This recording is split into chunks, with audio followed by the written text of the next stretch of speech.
신일교회 성도 여러분, 10월 12일 새벽 만나입니다.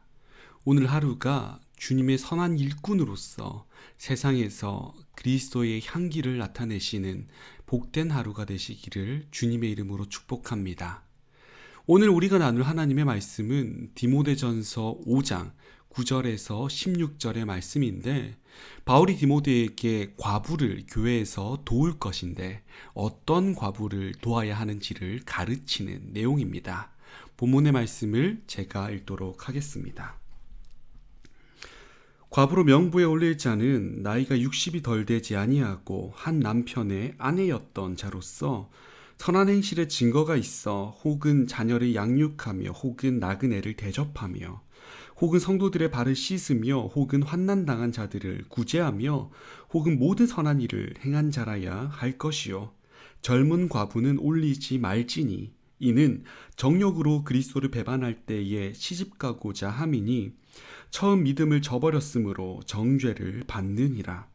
또 그들은 게으름을 익혀 집집으로 돌아다니고 게으를 뿐만 아니라 쓸데없는 말을 하며 일을 만들며 마땅히 아니할 말을 하나니, 그러므로 젊은이는 시집가서 아이를 낳고 집을 다스리고 대적에게 비방할 기회를 조금도 주지 말기를 원하노라. 이미 사탄에게 돌아간 자들도 있도다. 만일 믿는 여자에게 과부 친척이 있거든 자기가 도와주고 교회가 짐지지 않게 하라. 이는 참 과부를 도와주게 하려 함이라. 아멘. 많은 학자들은 바울이 AD 5년에 출생하고 67년에 사망했다라고 말하고 있습니다. 언제인지 정확히 알 수는 없으나 그리스도께서 돌아가신 후 100년 사이에 바울이 태어났고 사역했다는 것은 정확할 것입니다. 바울이 살았던 때는 현대인 지금으로부터 2000년 전이라는 것을 우리가 생각할 때, 그 시기에는 경제적으로나 환경적으로나 또 문화적으로 열악한 환경이라는 것을 우리가 생각해 볼 수 있습니다. 그리고 여러 가지 이유로 사람들의 수명이 그리 길지 않았습니다. 남자들은 전쟁에 나가기도 하고 육체적인 노동을 주업으로 삼았기 때문에 종종 사고를 당해 죽는 경우가 참 많았습니다. 이로 인해서 과부들이 많았고, 남편이 없는 과부들의 삶은 매우 어려울 수밖에 없었습니다. 고대 시대는 노동력이 곧 수입이었기 때문에 여자의 노동력은 한 가정이 살아갈 정도의 수입을 벌어들일 수 없었기 때문이죠. 그래서 예수님께서는 살아계실 때 과부들과 고아들을 도우셨습니다. 함께 하시며 그들을 회복시키셨습니다. 바울은 이것을 기억했으며 디모데가 이 아픈 자들을 외면하지 않고 제대로 살아갈 수 있도록 하기를 원했습니다. 그리스도께서 감당하셨기에 이 일은 교회가 감당하는 것이 마땅합니다. 이 일을 잘 감당하기 위해 교회는 잘 준비해야 했습니다. 그 첫 번째가 명단을 작성하는 것이죠. 그 명단에 대한 본문이 바로 오늘의 본문의 말씀입니다. 예나 지금이나 누군가를 깊이 돕기 위해서는 이 돈이 필요합니다.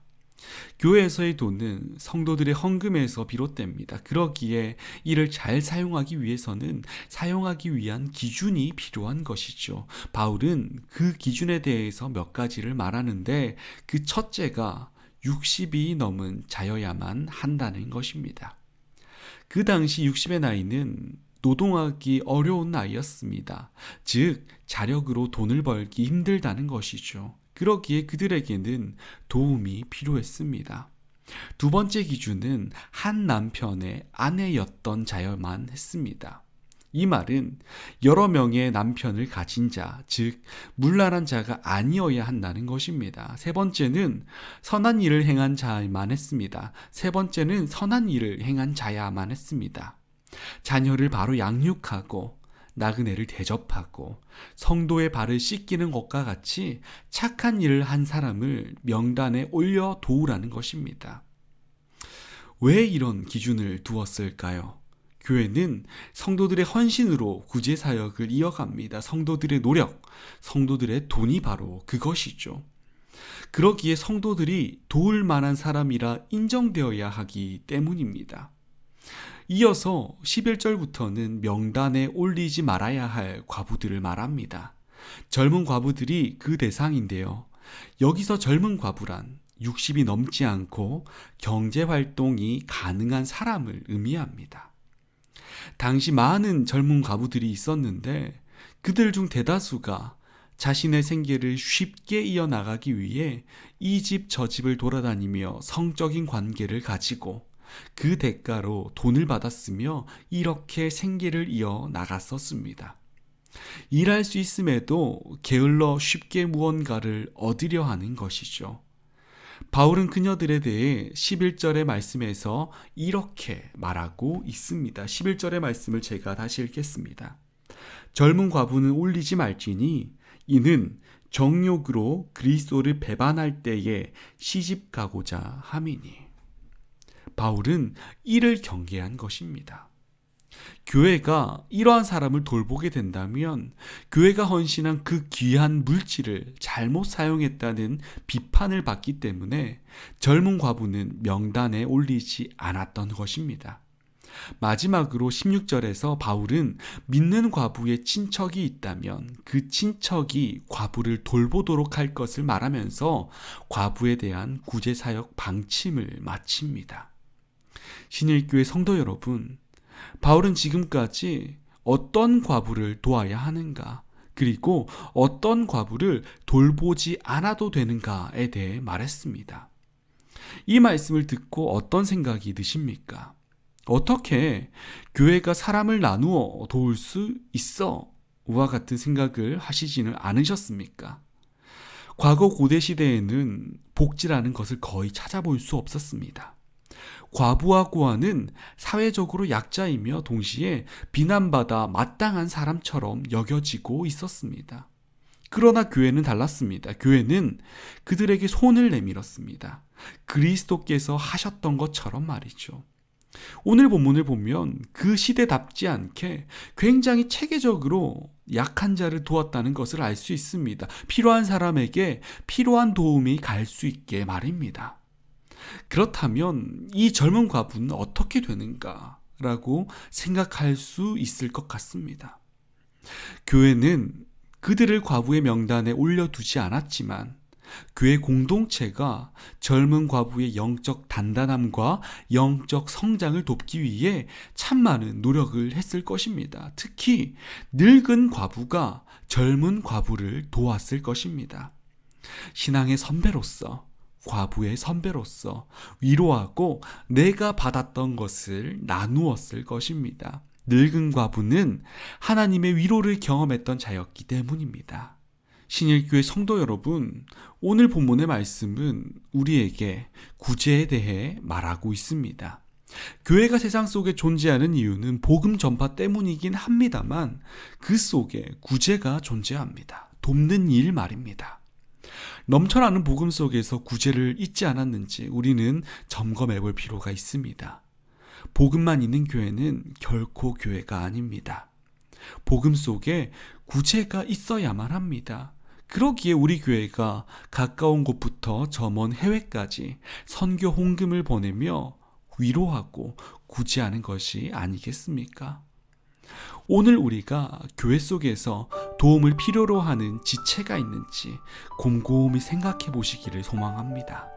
가장 먼저 그를 위해서 중보기도 하시고 또 가능하다면 손길을 내미시기를 바랍니다. 또한 공동체 속에 세상에 물들어가는 지체가 존재한다면 그가 빠져나올 수 있도록 권면해 주시고 격려하며 그가 바른 믿음을 이어나갈 수 있도록 도와주시기 바랍니다. 우리 모두가 그리스도 교회의 한 가족으로서 서로 도와가며 그 속에 작은 천국을 이루어 가시기를 주님의 이름으로 축복합니다. 기도하겠습니다. 사랑이 많으신 하나님 아버지, 예수님께서는 고아와 과부를 그저 두지 않으셨습니다. 그들과 함께 하셨고 복음으로 이끌어 주셨습니다. 주님께서 이 땅에서 떠나시고 주님의 사역을 이제 교회가 감당하게 되었습니다. 이 사역을 교회된 우리가 잘 감당하게 하여 주시옵소서. 구제 사역에 소홀하지 않게 하시고 힘든 자를 지나치지 않아 그리스도의 사랑을 나타내게 하여 주시옵소서.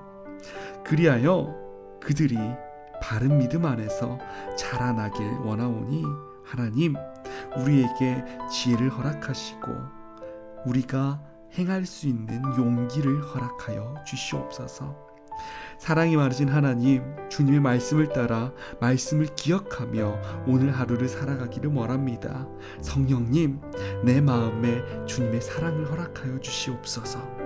그렇게 살기를 원하오니 오늘 하루 주님께서 모든 것을 이끌어 주실 것을 믿습니다.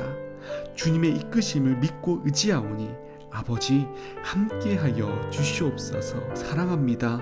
감사합니다. 이 모든 말씀 예수 그리스도의 이름으로 기도합니다. 아멘.